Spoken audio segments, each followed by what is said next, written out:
ದಾಂಡೇಲಿ ದಿನಾಂಕ 6 ಡಿಸೆಂಬರ್ 2024ರಂದು ಸಂವಿಧಾನ ಶಿಲ್ಪಿ ಭಾರತ ರತ್ನ ಡಾಕ್ಟರ್ ಬಿ.ಆರ್. ಅಂಬೇಡ್ಕರ್ ಅವರ ಪರಿನಿರ್ವಾಣ ದಿನದ ಪುಣ್ಯ ಸ್ಮರಣೆಯ ನಿಮಿತ್ತ ದಾಂಡೇಲಿಯ ನಗರಸಭೆ ಮುಂಭಾಗ ಸಾಯಂಕಾಲ 5 ಗಂಟೆಗೆ ಸಂವಿಧಾನ ಶಿಲ್ಪಿ ಭಾರತ ರತ್ನ ಡಾಕ್ಟರ್ ಅಂಬೇಡ್ಕರ್ ಅವರ ಮೂರ್ತಿಗೆ ಮಾಲಾರ್ಪಣೆ ದೀಪ ಹಚ್ಚುವ ಮುಖಾಂತರ ಕಾರ್ಯಕ್ರಮ ಕರ್ನಾಟಕ ರಕ್ಷಣಾ ವೇದಿಕೆ ಪ್ರವೀಣಾ ಶೆಟ್ಟಿ ಬಣದ SC/ST ಘಟಕದ ವತಿಯಿಂದ ಸಾಯಂಕಾಲ 5 ಗಂಟೆಗೆ ಕಾರ್ಯಕ್ರಮ ಮಾಡಲಾಯಿತು. ಈ ಸಂದರ್ಭದಲ್ಲಿ ಉಪಸ್ಥಿತರಿದ್ದಂತಹ ಯುವ ಘಟಕ ಜಿಲ್ಲಾಧ್ಯಕ್ಷರು ಪ್ರವೀಣ್ ಕೊಟ್ಟಾರಿ, ಕಾನೂನು ಸಲಹೆಗಾರರಾದಂತಹ ಅರವಿ ಕಡೆಯಪ್ಪನವರ್, ಆಲೂರು ಗ್ರಾಮ ಪಂಚಾಯಿತಿ ಸದಸ್ಯರಾದಂತಹ ಸುಭಾಷ್ ಬೋವಿ ವಡ್ಡರ್, ಕರವೇ ತಾಲೂಕು ಅಧ್ಯಕ್ಷರಾದ ಮಂಜುನಾಥ್ ಪಂತೋಜಿ, ಕರವೇ ಸಾಮಾಜಿಕ ಜಾಲತಾಣ ಅಧ್ಯಕ್ಷರಾದಂತಹ ಮುತ್ತು ಛಲವಾದಿ, ಕರವೇ ಮುಖಂಡರಾದ ಶಾನವಾಸ್ ಕಾಕರ, ಕರ್ನಾಟಕ ರಕ್ಷಣಾ ವೇದಿಕೆ SC/ST ಘಟಕದ ಪದಾಧಿಕಾರಿಗಳಾದಂತಹ ಸಂತೋಷ ತೇರದಾಳ, ಜಹಾಂಗೀರ್ ಬಾಬಾ ಖಾನ್, ಮುಸ್ತಾಕ್ ಮುಲ್ಲಾ, ದೊರೆಬಾಬು, ರಾಜೇಂದ್ರ ಪೈ, ಸಮೀರ್, ಏಂಡ್ರಿ ಕುಟ್ಟಿ ಮುಂತಾದವರು ಉಪಸ್ಥಿತರಿದ್ದರು. ಮುಂದಿನ ಭವಿಷ್ಯಕ್ಕಾಗಿ ಅವರು ಏನು ನಮ್ಮ ಒಂದು ಅವಿಸ್ಮರಣೀಯವಾಗಿರ್ತಕ್ಕಂಥ ಹೋರಾಟವನ್ನು ಮಾಡಿದರು. ಆ ನಿಮಿತ್ತವಾಗಿ ಇವತ್ತಿನ ದಿವಸ ನಾವು ಅವರ ಒಂದು ಗೌರವವನ್ನು ಸಲ್ಲಿಸ್ತಾ ಇದ್ದೀವಿ.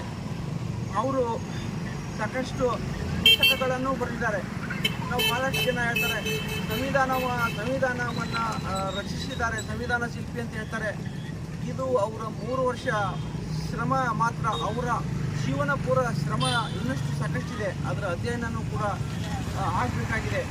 ಅದರ ಕುರಿತೂ ಕೂಡ ಚಿಂತನೆ ಆಗಬೇಕಾಗಿದೆ. ಹೈದರಾಬಾದ್ ನಾವು ಇವತ್ತನ್ನು ನೋಡ್ತಾ ಇದ್ದೀವಿ. ಆ ಸಂದರ್ಭದಲ್ಲಿ ಆ ಪ್ರದೇಶವನ್ನು ವಶಪಡಿಸಿಕೊಳ್ಳುವುದು ಬಹಳಷ್ಟು ಮುಖ್ಯವಾಗಿತ್ತು.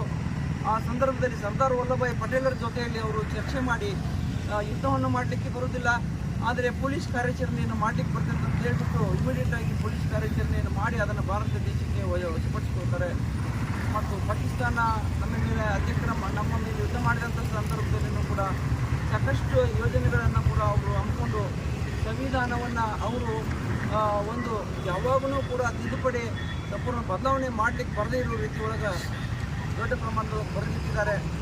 ಅವರು ಒಂದು ಮಾತು ಹೇಳಿದರು, ಏನಂದರೆ ನಾವು ಸಂವಿಧಾನವನ್ನು ನಾವು ಇದುವರೆಗೂ ಕೂಡ ರಥವನ್ನು ಜಪ್ಕೊಂಡು ಬಂದಿದ್ದೀವಿ, ಅದನ್ನು ನೀವು ಮುಂದೆ ಜಪ್ಕೊಂಡು ಹೋಗ್ತಿದ್ರೆ ಒಳ್ಳೆ ಹೋಗಿ ಇಡಬೇಡ್ರಿ, ಇದ್ದಷ್ಟಕ್ಕೆ ಬಿಡ್ರಿ. ಅಂದರೆ ಆ ಒಂದು ಸಂವಿಧಾನ ಅಷ್ಟು ಇದೆ, ಅದನ್ನು ಬದಲಾವಣೆ ಮಾಡುವಂಗಿಲ್ಲ.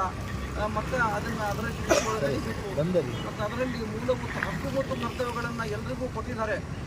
ಅಧ್ಯಯನ ಮಾಡೋದು ಸಾಕಷ್ಟಿದೆ. ಅದರ ಸಲುವಾಗಿ ಅವರ ಜೀವನವನ್ನು ಸಂಪೂರ್ಣವಾಗಿ ನೋಡಿಬಿಟ್ಟಿರ್ತಕ್ಕಂಥ ಒಂದು ಅಂಬೇಡ್ಕರ್ ಬಾಬಾ ಸಾಹೇಬ್ ಅವರಿಗೆ ನಾವು ಗೌರವವನ್ನು ಸಲ್ಲಿಸಬೇಕು ಅನ್ನೋ ಒಂದು ಉದ್ದೇಶವಾಗಿ ಇವತ್ತು ದಿವಸ ಮಾಲಾರ್ಪಣೆ ಮಾಡಿ ಅವರಿಗೆ ನಾವು ಗೌರವವನ್ನು ಸಲ್ಲಿಸಿದ್ವಿ. ಆ ನಿಮಿತ್ತವಾಗಿ ಬಂದಿರತಕ್ಕಂಥ ಅವರಿಗೆ ಎಲ್ಲರಿಗೂ ಕೂಡ ಮತ್ತೊಂದು ಸಾರಿ ನಮ್ಮ ಧನ್ಯವಾದ. ನಮ್ಮ ಹಿರಿಯರು ಸುಭಾಷ್ ಅವರು ಮಾತಾಡ್ತಾರೆ. ಈ ರೀತಿಯಾಗಿ ಕೊಠಾರಿ ಅವರಂತ ಮಾತಾಡ್ತಾರೆ.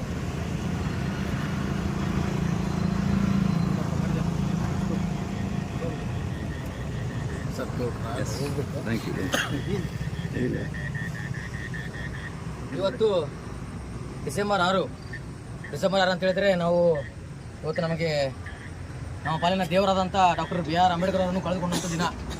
ಈ ದಿನದಂದು ನಾವು ಕರ್ನಾಟಕ ರಕ್ಷಣಾ ವೇದಿಕೆ SC ಘಟಕದ ವತಿಯಿಂದ ಅವರ ಮೂರ್ತಿಗೆ ಮಾಲಾರ್ಪಣೆ ಮಾಡಿ ದೀಪಗಳನ್ನು ಹಚ್ಚುವ ಮುಖಾಂತರ ಕಾರ್ಯಕ್ರಮವನ್ನು ಹಮ್ಮಿಕೊಂಡಿರುತ್ತೇವೆ. ಕಾರಣ ನಾವೊಂದು ನಗರಸಭೆಯಲ್ಲಿ ಮನವಿ ಮಾಡ್ಕೊಳ್ಳೋದು ಅಂತ ಹೇಳಿದರೆ, ಇವತ್ತು ಹಲವಾರು ಸಂಘಟನೆಗಳು ಮಾಲಾರ್ಪಣೆ ಮಾಡಲಿಕ್ಕೆ ಬಂದಿದ್ದು, ಆದರೆ ಇಲ್ಲಿ ಒಂದು ಏಣಿ ವ್ಯವಸ್ಥೆ ಇಲ್ಲ. ಸೊ ಇದೊಂದು ನಮಗೆ ಒಂದು ಅವಮಾನಕರ ಘಟನೆ ಆಗಿರುತ್ತದೆ. ಸೊ ಅದಕ್ಕಾಗಿ ನಾನು ದಯಮಾಡಿ ಹೇಳ್ತೀನಿ, ಒಂದು 2 ಇಲ್ಲ 3 ದಿನದಲ್ಲಿ ಇಲ್ಲಿ ಒಂದು ಏಣಿ ವ್ಯವಸ್ಥೆ ಮಾಡಿಕೊಟ್ಟರೆ ನನಗೊಂದು ಒಳ್ಳೆಯ ವಿಚಾರ ಆಗುತ್ತೆ ಎಂದು ತಮ್ಮಲ್ಲಿ ಮನವಿ ಮಾಡಿಕೊಳ್ತೀನಿ ಅಂತ ಹೇಳ್ತಾ ಈ ಕಾರ್ಯಕ್ರಮಕ್ಕೆ ಬಂದಂಥ ಎಲ್ಲ ಕಾರ್ಯಕರ್ತರಿಗೆ ಧನ್ಯವಾದಗಳು. ಜೈ ಭೀಮ್, ಜೈ ಭೀಮ್, ಡಾಕ್ಟರ್ ಬಾಬಾ ಸಾಹೇಬ್ ಅಂಬೇಡ್ಕರ್ ಅವರಿಗೆ, ಡಾಕ್ಟರ್ ಭಾರತ ರತ್ನ ಬಾಬಾ ಸಾಹೇಬ್ ಅವರಿಗೆ, ಭಾರತ ರತ್ನ ಬಾಬಾ ಸಾಹೇಬ್ ಅವರಿಗೆ. ಮುತ್ತೋರು ಒಂದೆರಡು ಮಾತಾಡ್ಬೇಕು.